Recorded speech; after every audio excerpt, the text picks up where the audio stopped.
karena yang kita tahu kan Rojo Sambal kan dari warung tenda sekarang bisa, yang aku lihat di Jakarta belum datang sih, cuma aku lihat di reviewnya restorannya gede sekarang. Ada niatan nggak tapi sebelum memang mau bikin restoran gede, apa dari dulu emang konsepnya tenda, apa emang ada pikiran ke situ sebelum mau diinvest sama Raffi ya? Yang pertama itu jualan 3 bulanan, diusir, stop 2 bulanan dulu karena nyari tempat kan nggak gampang. Stop 2 bulanan, dapat lagi, jualan 2 bulan, terus diusir lagi, stop tuh 3 bulan, terakhir di Kalibata.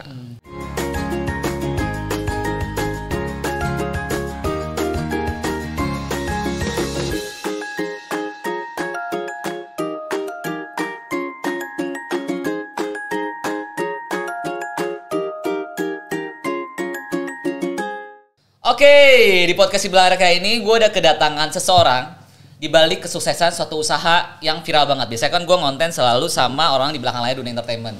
Kali ini gue collab dengan salah satu pengusaha di balik kesuksesan sebuah restoran. Bukan sebuah sih, sekarang udah makin banyak cabangnya. Yang selalu katanya kemana-mana nih ya, gue beberapa kali ke daerah-daerah tertentu macet gara-gara si restoran ini. Yang katanya diinvest sama salah satu Sultan Andara yang paling terkenal, Raffi Ahmad. Ada Mas Putra. Halo. Thank you so much Mas Putra, founder dari Rojo Sambal ya. Iya. Apa kabar Mas? Baik, alhamdulillah. Thank you banget loh udah mau mampir di podcast Sebelah gue kali ini. Siap. Ini perdana loh, gue konten sama orang di belakang layar khususnya satu usaha. Ya, biasanya emang nggak pernah konten ngundang-undang kayak orang kayak gue gini. Biasanya kan konten gue biasanya di belakang layar khususnya artis kayak kemarin Sen udah kesini, Mary. Iya, aku lihat di YouTube-nya. Iya, terima kasih loh. Beneran nontonnya. Beneran aku lihat. Jadi sekarang aku tuh terinspirasi. Gara-gara kemarin aku lihat hebat ya, seorang pengusaha UMKM. Sekarang Rojo Sambal kan UMKM kan, UMKM. Ya, sekarang betul. Bisa ada 12 cabang, katanya OTW 1000 cabang. Impian. Hebat ya Mas, gue harus benar-benar impian dong. Gimana ceritanya Mas? Kok bisa kepikiran buat sukses dengan Rojo Sambal? Karena yang aku tahu Mas Putra ini kan lulusan dari IT kalau nggak salah kan? Iya, betul. Sebenarnya sih nggak sampai kepikiran sesukses ini juga sih. Paling dulu tuh target paling kalau sukses di Rojo Sambal itu ya sebenarnya target cuma punya 3 sampai 5 cabang aja tuh udah menurutku tuh udah sukses awalnya. Karena dari satu tempat aja menurutku udah lumayan. Kalau di perhitungan bego-begoan ini 5 nih kayaknya cukup nih.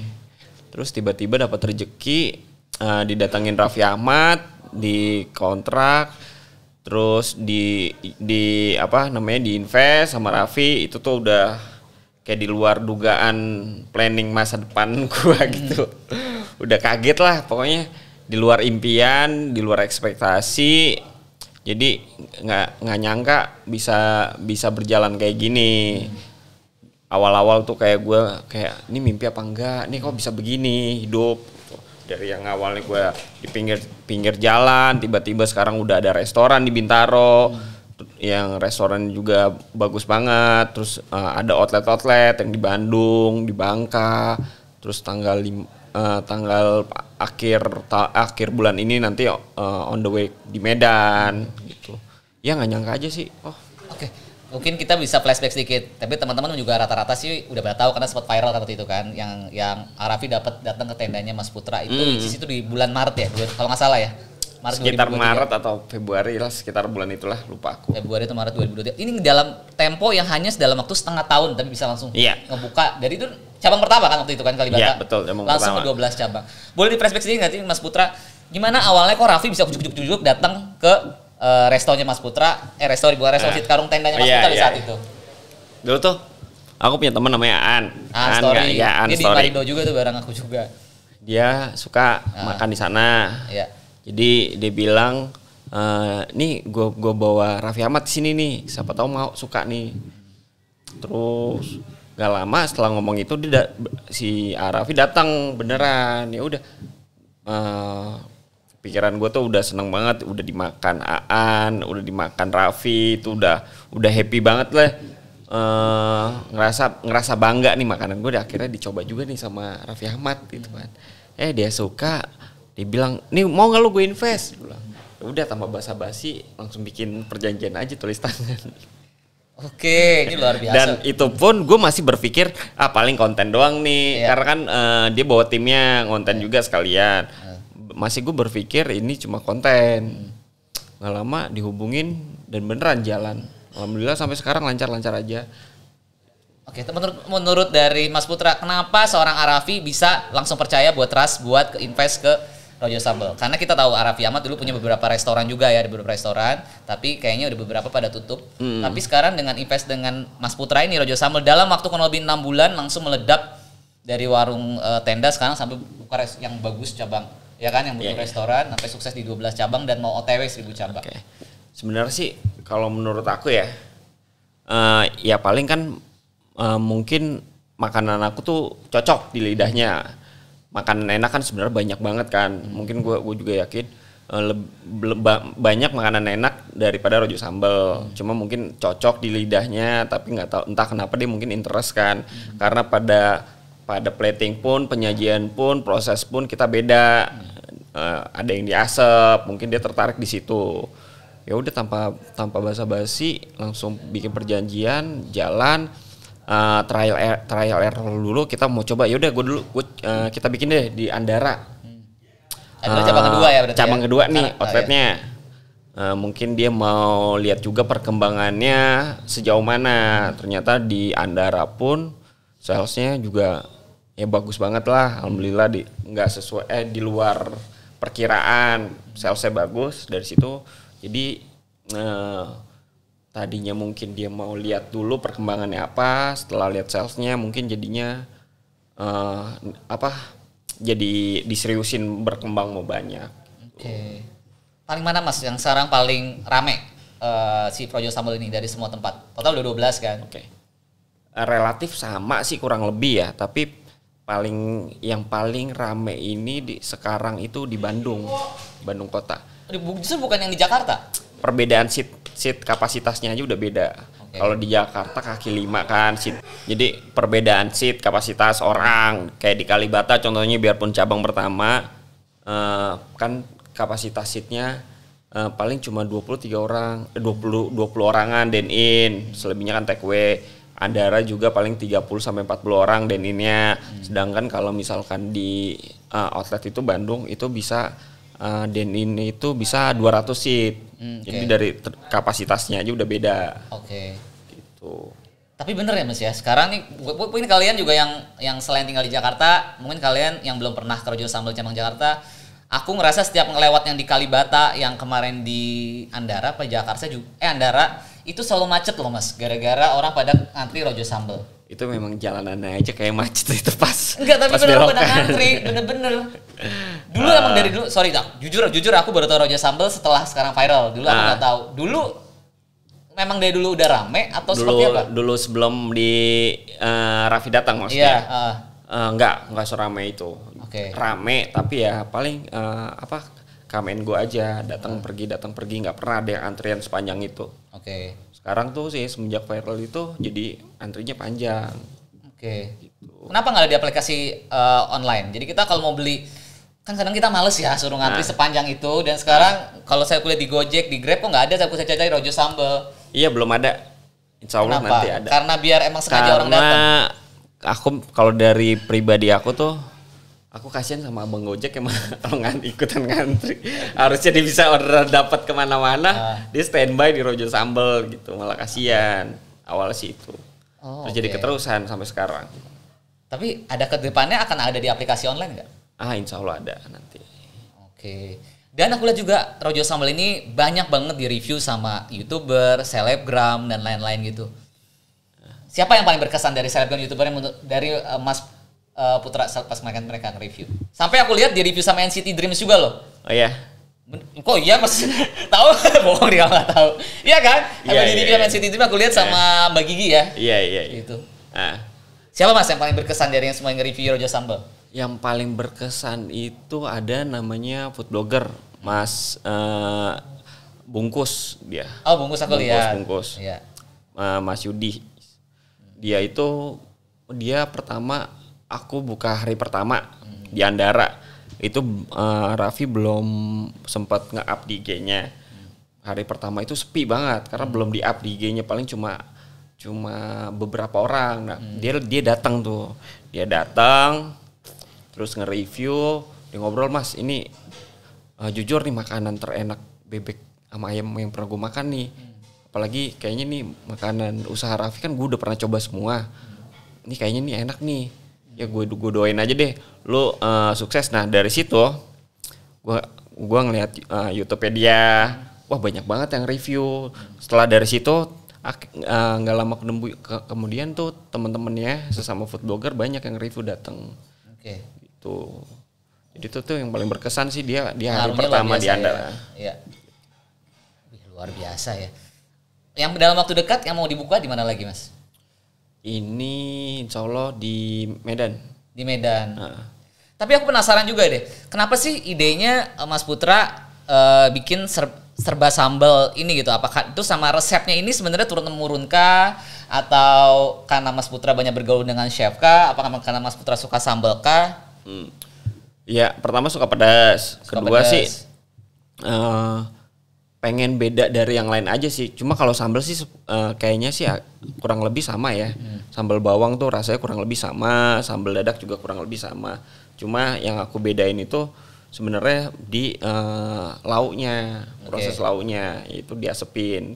Jadi terus konsepnya pun biasanya kan aku kalau pecel lele pinggir jalan itu kan sambal pecel lele tahu kan? Tahu. Ya rata-rata kan hampir sama mirip. Jadi aku bedain aja sambal bawang sama sambal dadak. Gitu.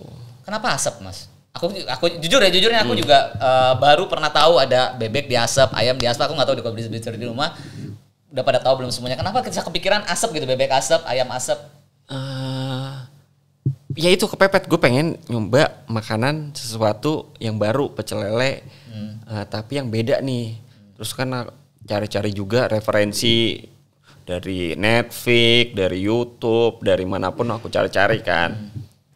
Terus ada dari bahkan dari negara Jamaika ada namanya jerk itu kayak ayam diasepin, modelnya kayak gitu.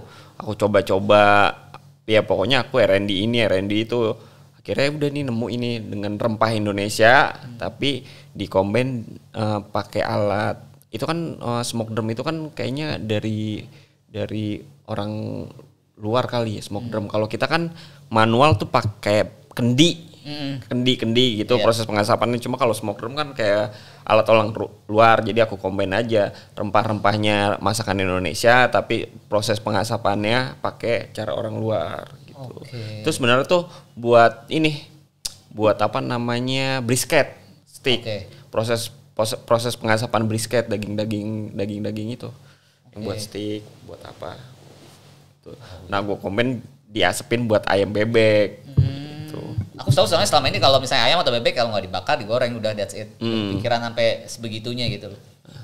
Tapi ini yang bikin beda sih dari Rojo Sambal. Pokoknya nanti habis setelah konten ini kita bakal review Rojo Sambal di konten Mabar. Siap. Kita bakal review bareng sama Aldi Taher kan katanya juga sahabatnya Raffi Ahmad. Siap. Viral tuh kemarin Raffi buka masa lalunya Aldi Taher yang katanya dulu dia ganteng sama satu cover boy bareng. Iya, apakah dia lihat. akan review secara jujur? Apakah karena dia pertemanan dengan Raffi? Siap ya Mas ya? Kita review di depan Mas Putra ya. Boleh. Tapi jangan tersinggung kalau misalnya ternyata reviewnya nggak enak. Apa-apa. Tapi aku sih yakin pasti enak dan aku juga belum pernah coba nih. Nanti kita bakal review pertama kali di Mabar. Boleh. Oke, back to Rojo Sambal. Menurut seorang Mas Putra, seorang Raffi Ahmad itu seperti apa sih selama kalian bekerja sama bareng? Baik sih dia, biarpun sesibuk apapun aku sambil minum ya. Iya, nggak apa-apa dong. Biar sesibuk apapun dia, kalau di chat bisa dibales. Baik sih, ngebantu aku dari yang bisnis cuma sekedar kaki lima, jadi yang lebih berkembang. Dikasih tim yang lebih profesional, pokoknya dibantu banget sama dia gitu.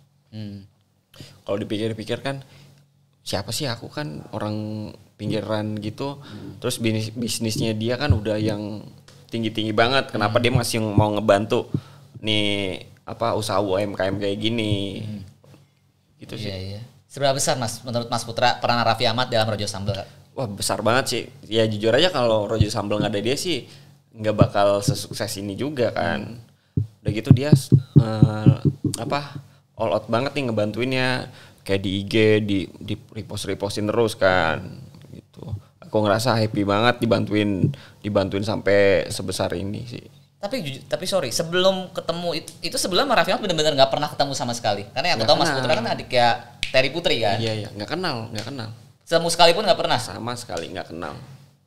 Tapi tahu kalau dia memang Sultan Andara yang apa semua ininya dia tuh apa yang dia ingin kayaknya rame aja gitu ya. Iya. Pernah kebayang nggak sebelumnya Mas Putra? Enggak sih. Bakal bikin, karena yang kita tahu kan Rojo Sambal kan dari warung tenda sekarang bisa, yang aku lihat di Jakarta belum datang sih, cuma aku lihat di reviewnya restorannya gede sekarang. Ada niatan nggak tapi sebelum memang mau bikin restoran gede, apa dari dulu emang konsepnya tenda, apa emang ada kepikiran ke situ sebelum mau diinvest sama Raffi ya? Sebelum ketemu sama Raffi nggak ada niatan. Kayaknya mikir tuh ya paling pinggiran aja dapat 5 tuh udah lumayan buat aku gitu. Oke. Iya, buat ngegedein sampai restoran gitu sih nggak ada bayangan sama sekali malah. Oke. Titik terendahnya Mas selama berbisnis Rojo Sambal apa? Pernah, yang aku dengar katanya pernah diusir sama Satpol PP, pernah apa? Boleh ceritain nggak Mas? Buat motivasi kita juga, buat penyemangat kita orang-orang yang mau berwira swasta nih. Jangan lihat Mas Putra yang sekarang udah sukses dengan buka 12 cabang, tapi boleh sharing nggak masa-masa sulitnya dalam ngebangun usaha Rojo Sambal? Iya, kan aku mulai belajar kaki lima tuh pas pandemi. Sebelumnya juga kan udah F&B 9 tahunan, cuma belajar kaki lima tuh pas pandemi. Ya, waktu itu sempat rame juga, terus ada kerumunan kan nggak boleh, akhirnya diusir, nggak boleh jualan, pindah. Nggak lama rame lagi sama ada kerumunan, nggak boleh, diusir, pindah. Itu jedahnya tuh, misalkan aku juga yang pertama itu jualan 3 bulanan, diusir, stop 2 bulanan dulu, karena nyari tempat kan nggak gampang. Stop 2 bulanan, dapat lagi, jualan 2 bulan. Terus diusir lagi, stop tuh 3 bulan. Terakhir di Kalibata. Kalibata itu 2 bulanan deh. 2 bulan atau 3 bulan ketemulah Raffi. Oke. Selama di stop-stop itu Mas Putra buat menyambung hidup gimana? Aku sambil narik kokar. Oh iya? Narik kokar pandemi. Pandemi juga waktu itu kan susah banget. Orang juga takut keluar kan. Tapi seadanya aja. Terus alhamdulillah banget istri masih kerja, jadi aku masih dibantu istri, gitu. Terus pas udah agak pandemi udah agak kendor, tetap aku jualan sorenya, paginya tetap narik gokar, gitu aja. Awal-awal rugi nggak bikin bisnis usaha? Iya. Nggak rugi sih, balik modalnya lama. Rugi sih nggak yang kaki lima ini, karena ya itu buka pertama itu banyak udah ada pelanggan, jadi orang yang datang tuh dibilang enak balik lagi. Jadi pada saat aku pindah pun aku ngerasa nggak takut untuk kehilangan pelanggan. Jadi pelanggan tuh udah banyak, bahkan ada yang nanyain kenapa tutup, buka di mana. Sekarang udah banyak, jadi pada saat ke Kalibata pun sales aku juga nggak kecil-kecil banget karena udah ada pelanggannya. Gitu. Pada masa Mas Putra sampai tadi yang diusir terus kayak tutup berapa lama atau jalan lagi, usaha lagi, pernah ada kepikiran gue berhenti aja deh usaha dengan kondisi seperti ini? Apa tetap ini kepikiran ada kerja sama orang waktu itu, mau WA sini WA sana, ada kerjaan nggak ada juga. Akhirnya ya udah nggak boleh berhenti nih kayaknya nih, memang harus jualan gitu. Oke, jadi sebenarnya dari sekarang ketika usaha Rojo Sambal sekarang sukses, Mas Putra pasti punya pemikiran ternyata Tuhan ngasih gua kesempatan buat terus usaha di sini karena gua mau sukses seperti ini nih. Iya.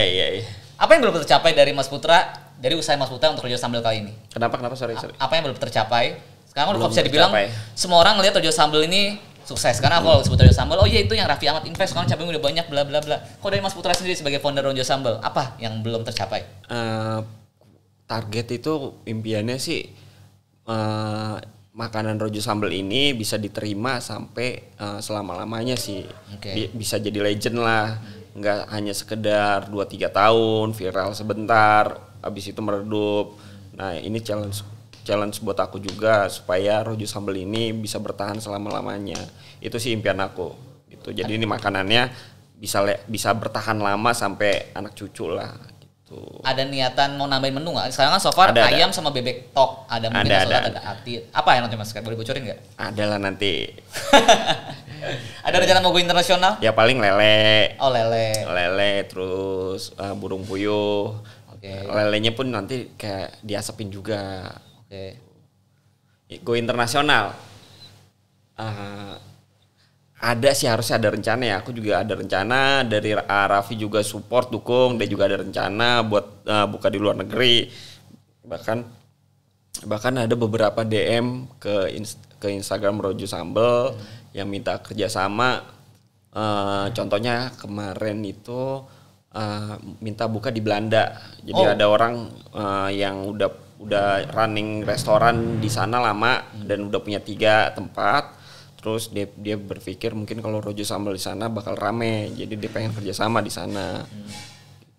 Wow, luar biasa. Kita doain semoga Rojo Sambel semakin go internasional dari Amin. pengusaha UMKM sekarang bisa go internasional. Dari Mas Putra sendiri, buat motivasi kita, buat semua penonton kita juga untuk di belakang layar. Gimana sih Mas, menurut Mas Putra, kunci sukses dalam membangun suatu bisnis usaha hingga seperti Mas Putra sekarang? Sebenarnya sih intinya jangan menyerah, selalu berinovasi, jangan putus semangat. Intinya sih itu, jangan menyerah, inovasi terus menu-menunya, jangan yang udah ada itu aja. Kalau bisa sih jadi jadi contoh makanan baru daripada kita ngikutin contoh orang makanan yang udah ada gitu. Kita jiplak, mendingan kita bikin sesuatu yang baru yang belum ada. Kayak tadi ayam diasepin, bebek diasepin gitu kan. Raffi itu masih suka kontrol nggak sih ke semua cabang-cabangnya Rojo Sambel? Masih kemarin hari Minggu dia ke Jagakarsa gitu. Oke. Dari semua cabangnya Rojo Sambel, kalau tadi kan yang paling cuan menurut Mas Putra kan yang di Bandung. Yang paling berkesan dalam arti sampai pernah diapain dari 12 di Kalibata udah pasti. Oke. Yang tadi sampai diusir ya. Iya. Di Kalibata, tanda tangan sama Raffi juga kan di sana. Iya, itu kok bisa ya? Aku lihat tanda tangannya cuma ditulis tangan, terus ditahan materai, terus viral lah ya itu ya. Iya. Oke, Mas Putra, thank you banget. Siap. Udah mau sharing. Makasih banyak juga udah diundang. Aku yang thank you. Ini suatu pembelajaran yang luar biasa buat kita anak-anak muda, buat selalu berinovasi, buat selalu semangat dalam membangun usaha. Karena dengan kegigihan seorang Mas Putra yang tadinya pengusaha makan di kaki 5, sekarang yang dari warung tenda kaki 5 sekarang bisa cabangnya 12 atau OTW 1000 cabang dengan restoran yang luar biasa diinvest oleh Sultan Andara berkat kerja kerasnya seorang Mas Putra yang gigih menurut saya. Ini luar biasa buat jadi motivasi buat anak muda semua. Thank you banget. Sama-sama, mau makasih sharing. Banyak udah diundang. Aku yang thank you banget. Abis ini kita langsung di konten kita berikutnya kita bakal review ya. Siap. Di dapur mabar kita lihat seenak apa sih Rojo Sambel yang ini juga perdana, gue juga baru cobain. Selama ini gue cuma lihat di berita-berita viral tapi belum pernah cobain. Aku akan review perdana di dapur mabar bareng Boleh. Tapi jangan tersinggung kalau aku bilang gimana. Deg-degan doang. Thank you Mas Putra dan Sama-sama, kalian. makasih banyak. Thank you banget. Kalian bisa tonton semua konten-konten kita, podcast di belakang layar, mabar di aplikasi Tripper di penerbangannya. Kalau kalian nonton, kalau naik pesawat di Line Group, di Batik, kalian bisa tonton. Bis Entertainment kalian bisa nonton nih konten-konten kita di belakang layar dan mabar. Siap. Dan juga subscribe dan juga komen kira-kira besok mau siapa lagi sih yang nggak mau denger ceritanya buat di podcast di belakang layar kita. Thank you so much. Bye bye.